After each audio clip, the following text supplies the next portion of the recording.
jooksul oleme saanud väga hästi omavahel läbi, teinud head koostööd ja seetõttu ma arvan, me oleme ka olnud jätkusuutlikud ja suutnud neid päevi ja tegemisi mööda saata võimalikult palju koos tehes ja meeskonnatööd.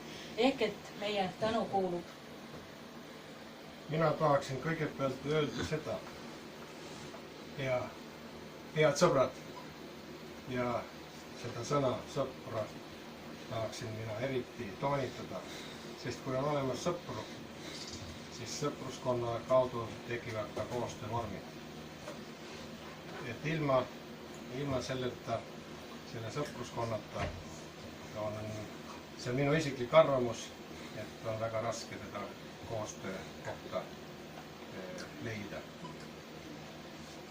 Olete sellega nõus? No nii, alustame siis algusest, esimesest. Ja väga oluline on muidugi see, et Liitlatulundusühingul ühel seisingul